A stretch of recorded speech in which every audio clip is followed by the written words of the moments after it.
Misericordia, senda de paz. ¿Qué tal, amigos de Misericordia, senda de paz? Sean bienvenidos a su programa.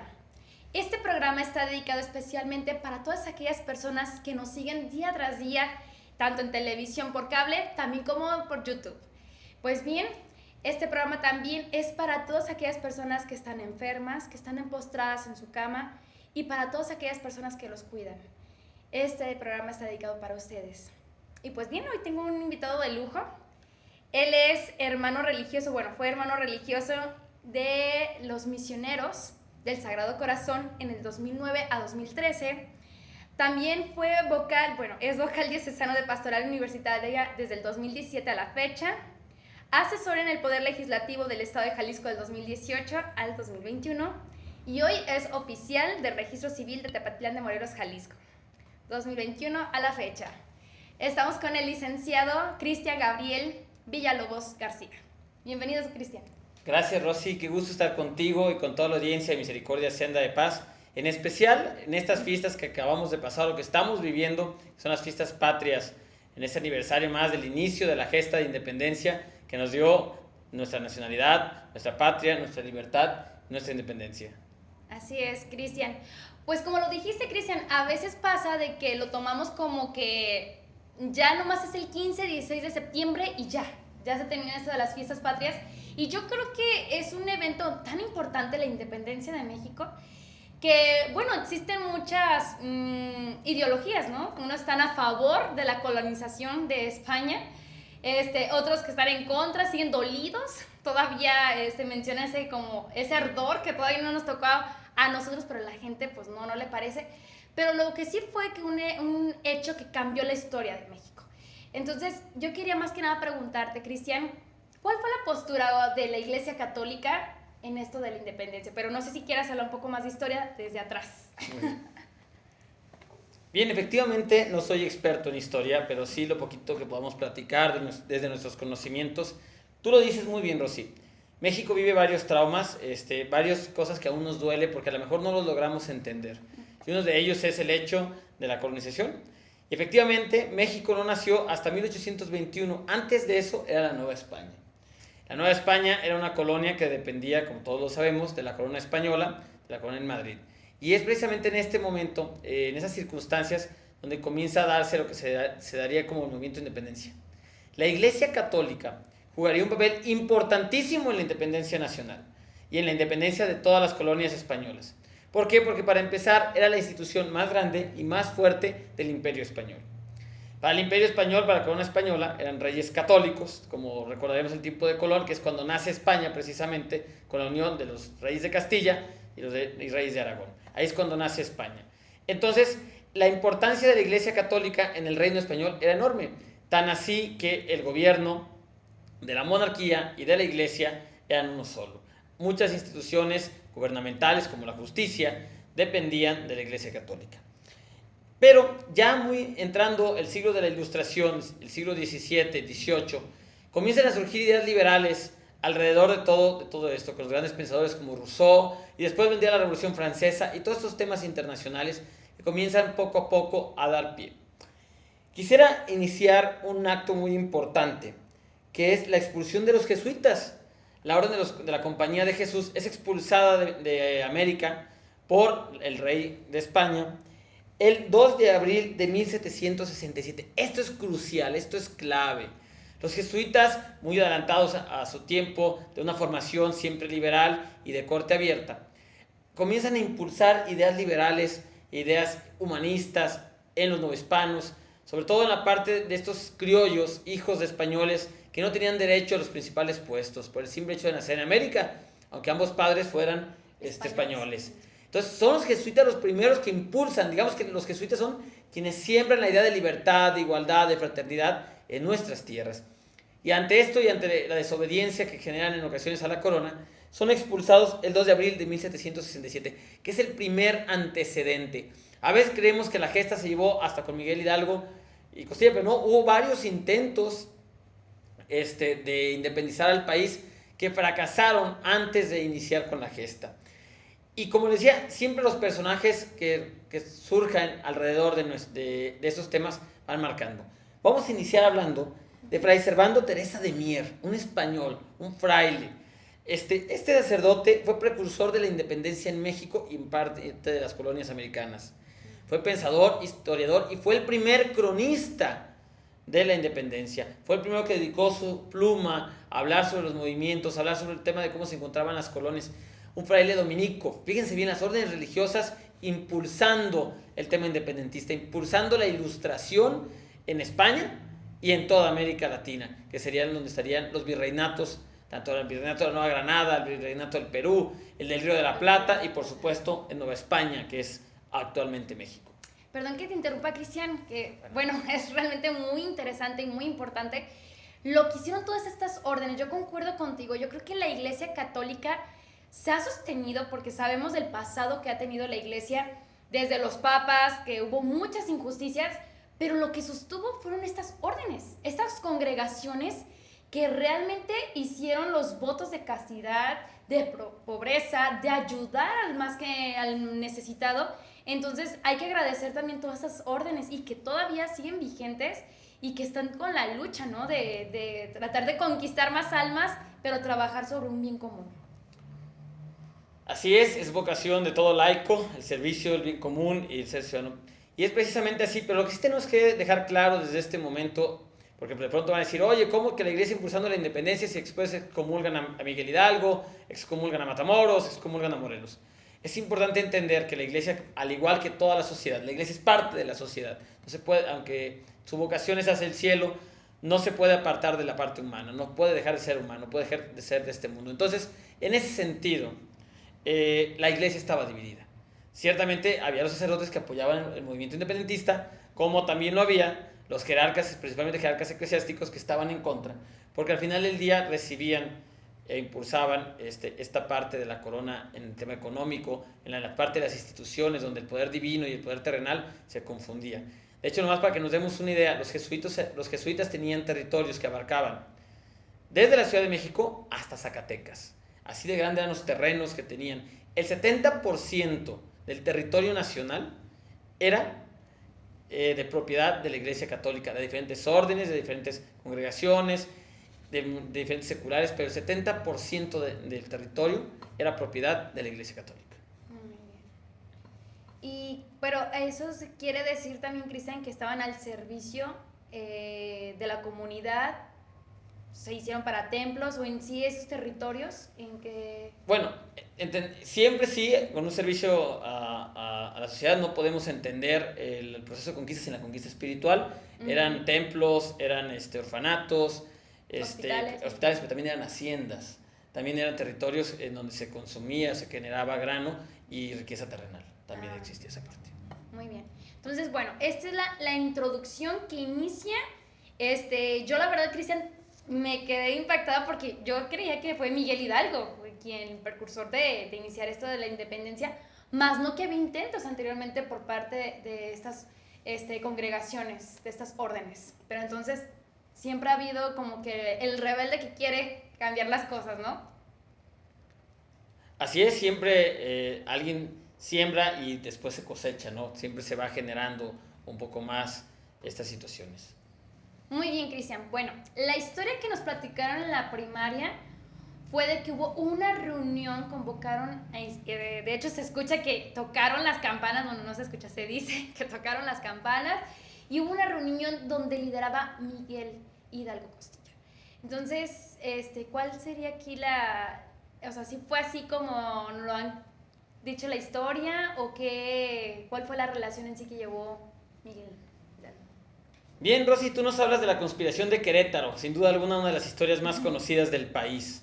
Esa conspiración de Querétaro eran varios personajes los que se reúnen ahí en la casa del corregidor, que era un cargo dentro de la corona española, y por eso también a José Ortiz de Domínguez le dirán la corregidora, ¿no? La esposa del corregidor.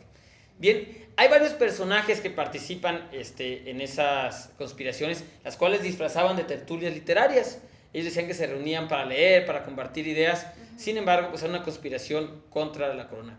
Lo que sí no es verdad es que Miguel Hidalgo no era el líder de esas conspiraciones, sino era el corregidor y el capitán de los dragones de la reina, que era el capitán Allende, quien sería quien tenía liderazgo por la experiencia militar. Miguel Hidalgo era un cura de pueblo, carismático, que había tenido formación jesuita, precisamente en ese momento hablábamos, él creció en el seminario, él se formó en el seminario de Valladolid, hoy Morelia, Michoacán, y en esa parte tenía esa formación liberal, esa formación jesuita, pero también era un hombre de tierras, había heredado de su familia una gran fortuna de un tío, y para poder acceder a esa herencia, pues había tenido que entrar al seminario. Entonces, estaba esa parte. Es en la madrugada del 15 de septiembre de 1810, lo que hoy conmemoramos como el Día del Grito, que se dan cuenta que la conspiración se descubrió y el corregidor incluso encierra a la corregidora en su habitación para que no pueda avisarle a sus amigos de que han sido descubiertos, para el corregidor encubrir su participación. Y ahí es donde viene el famoso mito que si la corregidora, utilizando sus tacones, estuvo haciendo ruidos en el piso para que la escucharan.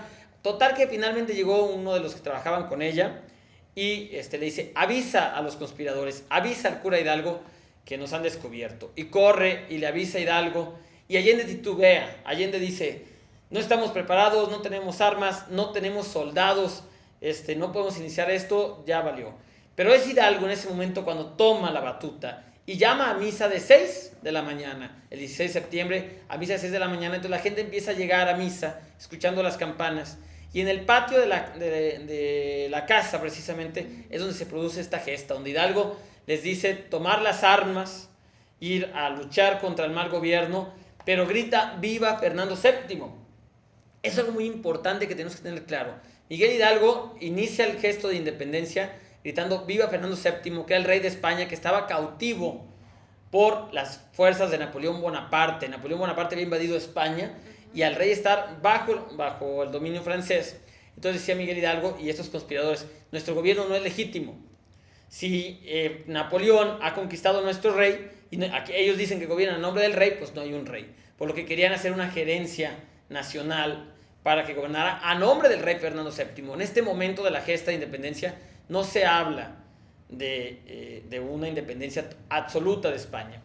Bien, él continúa recorriendo los pueblos, llamando una verdadera insurrección social, a invitar a todos los pueblos, y llega a Totonilco, el Alto, en donde ahí encuentra el estandarte de la Virgen de Guadalupe, y lo toma, lo quita del cuadro, debe haber sido un cuadro grande, y lo lleva como bandera de la gesta. Entonces, Santa María de Guadalupe, la Virgen que guía al movimiento de independencia. Y es algo, anécdota muy curiosa, porque era una guerra, así lo llamaban los cronistas, de virgen contra virgen, ¿no?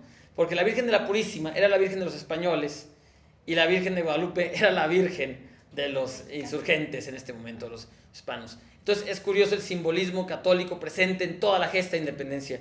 Además, todo el tiempo en México no se puede expresar el tema de la independencia sin hablar de sacerdotes, ya que junto con Miguel Hidalgo estuvo José María Morelos y Pavón, quien fue a quien se le encomendó la parte del sur y tomar el puerto de Acapulco por parte del señor cura Hidalgo para iniciar otro sacerdote. Y también Mariano Matamoros y Guridi. Mariano Matamoros, quien es aquel guerrero en donde hoy es el estado de Morelos, quien inicia esa lucha y jura bajo una piedra que luchaba por la independencia. Todos sacerdotes. Y después vendrán los procesos, precisamente cuando Miguel Hidalgo llega a Guadalajara y comete una masacre. Después de la Alhóndiga de Granaditas, donde los españoles se resguardan en la Alhóndiga y son asesinados, pasará hacia Guadalajara al no enfrentarse en Ciudad de México, después del Monte de las Cruces, llegará a Guadalajara, donde masacrará a los españoles en San Juan del Río.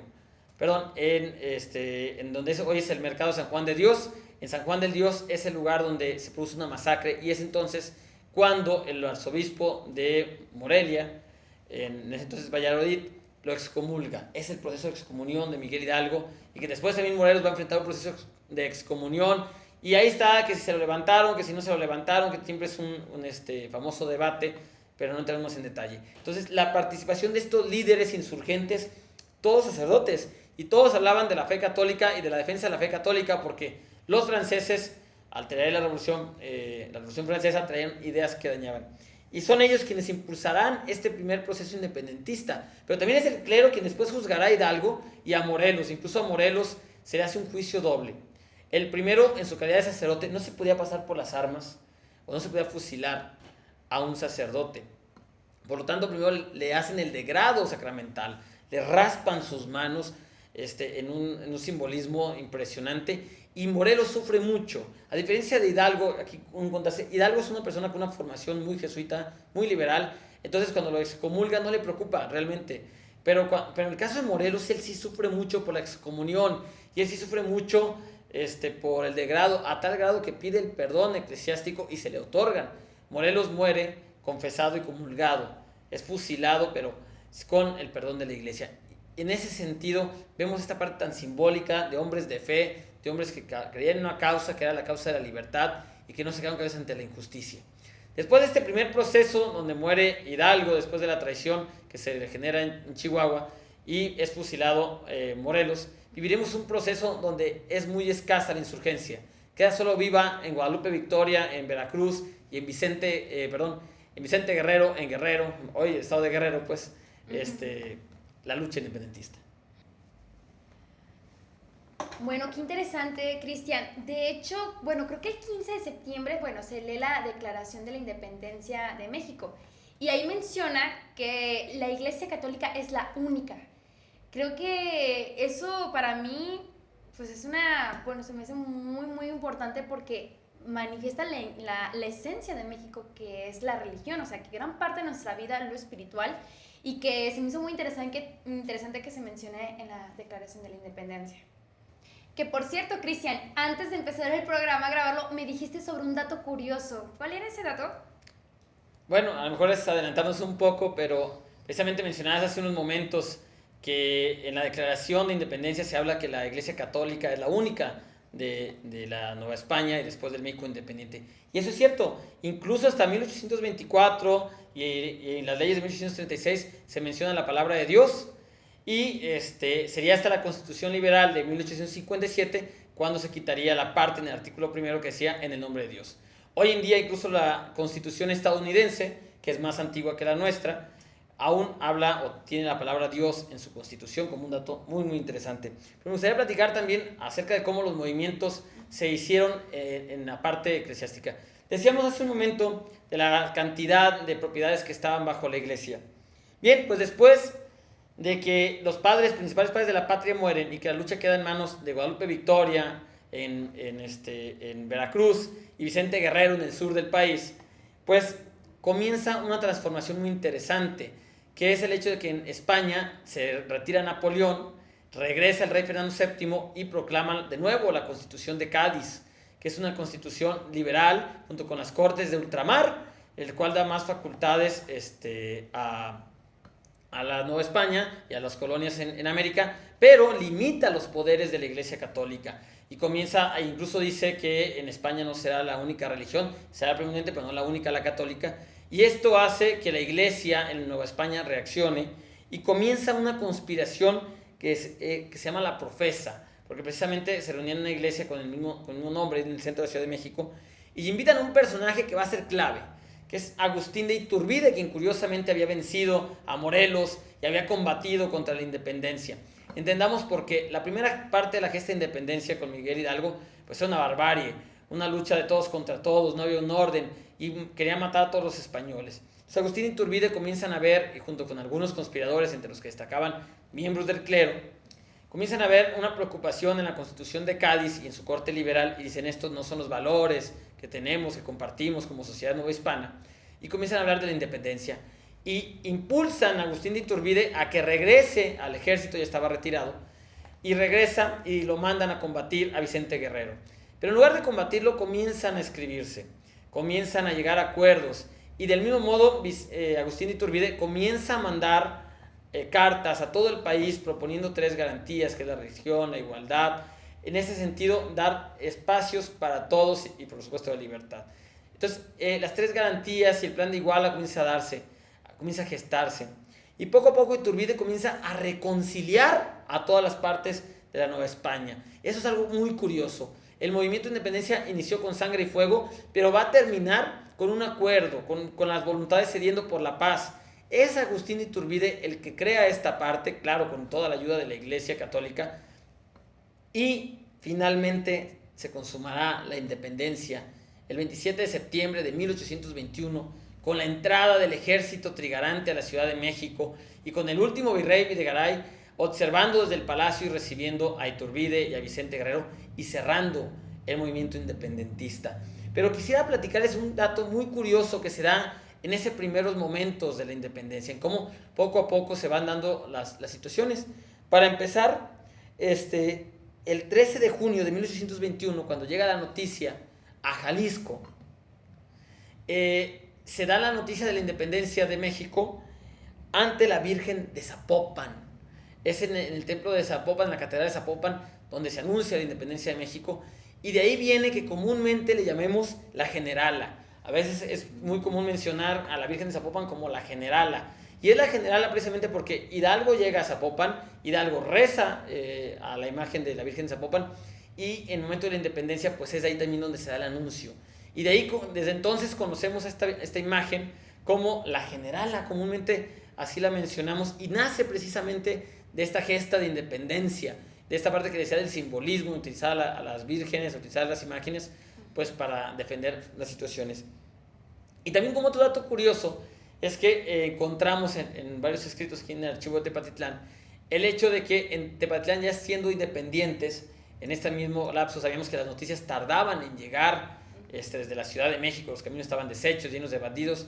Entonces, en Tepatitlán celebraron el cumpleaños del rey Fernando VII, siendo ya un país independiente. Algo curioso, y que después llegaría una sanción al cabildo tepatitlense. Entonces, sin duda, el movimiento independentista es un proceso lleno de vertientes que no podemos abordar en este ratito, y que nos faltan muchas historias, muchas visiones, mucha forma de ver las cosas, pero que está involucrando a toda la sociedad de la Nueva España, que hoy es México, y que va generando. Entonces, sin duda alguna, la Iglesia, como madre de la Nueva España, como madre nuestra, pues tiene esa enorme presencia social, esa enorme presencia cultural y esa enorme presencia moral, que va a ir moldeando los diferentes procesos de la independencia del México independiente, incluso en la actualidad, ¿no? Iremos viendo cómo va guiando, va moldeando, va caminando a la par de la sociedad, va evolucionando la forma de pensar y va generando estos cambios tan importantes hasta llegar a lo que hoy llamamos Iglesia en salida del Papa Francisco, que hace 200 años hubiera sido inconcebible. Así es. Bueno, yo la verdad que muchos datos que yo no sabía, Cristian, te agradezco que tú nos puedas compartir esto. Desde la generala, dije, qué bonito detalle, yo no sabía que era de tiempo de la independencia, o sea, que se le tenía, pues ese podría decirse sobrenombre a la Virgen de Zapopan. Y ahora, Cristian, ¿cómo, pese a las situaciones de que está el país, nos han pedido mucha oración por México, por la violencia que estamos viviendo, ¿tú qué mensaje nos quisieras dar a los televidentes en este mes patrio? ¿Realmente sentirnos orgullosos de ser mexicanos o no? Bueno, antes que nada me gustaría decir, nomás para terminar el tema de la iglesia, esta parte de que a veces escuchamos muchas versiones y muchas situaciones que se dieron. Solo quisiera decir que no se debe juzgar con los ojos de la modernidad a los hechos pasados que sucedieron en el pasado, ¿no? Podemos decir, es que excomulgaron a Hidalgo, es que esto. Entonces, son desde los ojos del futuro viendo el pasado, eso es lo que quisiera decir. Y por supuesto que hay que estar orgullosos de ser mexicanos, claro que sí. Hombres y mujeres de los que hemos platicado y de los que nos faltaron, dieron su vida para que tuviéramos libertad. Hoy nos toca hacer lo mismo. Sería un acto muy egoísta. Es cierto que el país está en una profunda crisis, no lo podemos negar, pero esa profunda crisis es nuestra responsabilidad. Es nuestra responsabilidad y nuestro deber caminar, luchar y trabajar por la paz en México. Hay que orar, sí, con toda nuestra fe, pero también hay que orar. Decía San Pablo, una fe sin obras no sirve. Entonces de nada nos serviría estar levantando nuestras oraciones al cielo si no somos buenos ciudadanos, si nos prestamos para la corrupción, si somos indiferentes ante la violencia y ante la impunidad. Entonces de nada sirve nuestra fe si no estamos luchando por ser buenos ciudadanos y ser mejores para los demás. Así es. Pues bien, ya estamos por concluir. Yo creo que es un tiempo de todavía seguir celebrando, pese que haya pasado hace unos días la fiesta, la independencia de México, pues es todo un mes que nos recuerda lo orgullosos de que debemos estar de ser mexicanos, pero sobre todo, si hubo valientes que no agacharon la cabeza, que al contrario buscaron la forma, porque algunos ahorita se habla de las armas, otros actuaron de otra forma. A lo mejor de decir, llevar la comunicación, de que, por ejemplo, arrepentidos que a lo mejor estuvieron haciendo obras malas y todo esto, y que reflexionaron y dijeron, híjole, pues yo veo que los insurgentes pues tienen razón, al fin y al cabo pues es un territorio muy grande, muy diferente, entonces qué mejor llevar cada quien la responsabilidad, ¿no? Y yo creo que es un mes de que hay que hacer mucha oración, pero como dijo Cristian, obrar. Yo creo que empezando desde pequeño, o sea, cosas muy pequeñas, porque a veces esperamos, pues no, yo no soy corruptible o no se me ha prestado, pues no. Simple y sencillamente el que no respetes los signos de vialidad, o sea, o que el que pongas música muy alta, que estés pues quitándole la paz al vecino desde ahí no estamos obrando bien. Entonces yo creo que esos pequeños detalles que hacen la gran diferencia. Entonces, Cristian, te agradezco. No sé si, bueno, creo que es el mes del testamento o no. Sí, efectivamente, es el mes del testamento, septiembre, dentro de las muchas cosas que celebra, y pues todas las personas que quieren ir con un notario público podrán hacerlo y redactar su testamento, por supuesto. Bueno, es que estábamos viendo, dije, si estamos aquí con el fiscal, ¿se dice? ¿O cómo? Bueno, desde la Oficialía del Registro Civil, como comercial, estamos en septiembre en campaña de reconocimientos de hijos, quien quiera hacer ese reconocimiento de forma gratuita. Y en mes de octubre estaremos de campaña, los invito para que puedan realizar sus matrimonios, todos los matrimonios de forma gratuita en esta campaña tan importante para Tepatitlán. Gracias, Rosy, por el comercial. No, gracias a ti, Cristian. Pues un placer. Nos despedimos, estamos en contacto. Próxima semana otro tema muy muy interesante que no se lo pueden perder. Y también síganos en nuestra red social, que estamos en YouTube, canal Misericordia Senda de Paz. Ahí tenemos todos nuestros trabajos, videos, en que ustedes pueden ver de otros meses atrás que dijeron, híjole, supe de este programa y me lo perdí. No se preocupe, pueden ingresar ahí. Pues muchas gracias, licenciado Cristian. No, gracias, Rosy, y gracias a todos los que nos acompañaron en este programa.